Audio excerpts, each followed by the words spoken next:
Assalamualaikum warahmatullahi wabarakatuh.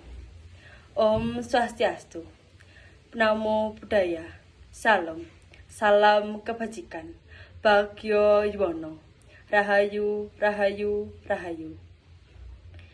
Bapak Kepala Sekolah ingkang kinurmatan, bapak-bapak saha ibu-ibu guru ingkang kula bekteni, para adik-adik kelas ingkang kula tresnani.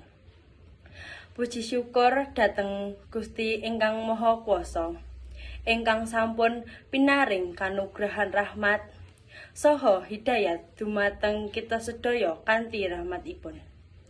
Kita saged kempal ing dinten punika kanthi wilujeng. Para rencang kelas 7 saha kelas 8 serta para sesarengan kelas 9 ingkang kula anggep sederek. Pidhatos menawi jaman sinau punika badhe rampung saknalika menyang mburi punika.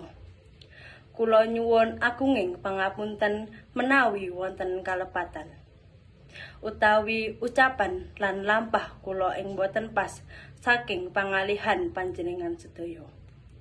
Pamitan punika dudu wekdal ingkang gampang.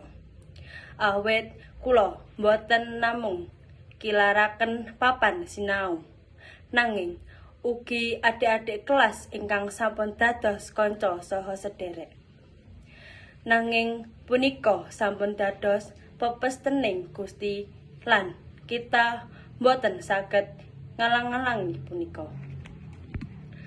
Adik-adik ingkang kula tresnani, mugi tansah bilih sinau punika dudu naming babagan nilai, nanging babagan watak manut dumateng guru, kerjasama, kreatif, lan tanggung jawab. Mugi panjenengan tansah dados siswa ingkang pinter lan migunani tumrap keluarga lan masyarakat. Kula ugi nyuwun donga saha pangestu saking panjenengan sedaya. Menawi wonten lepating tembung, tindak tanduk utawa ucapan ingkang kirang mranani ati, kula nyuwun pangaksami kanthi kalbu. Nuwun. Wassalamualaikum warahmatullahi wabarakatuh.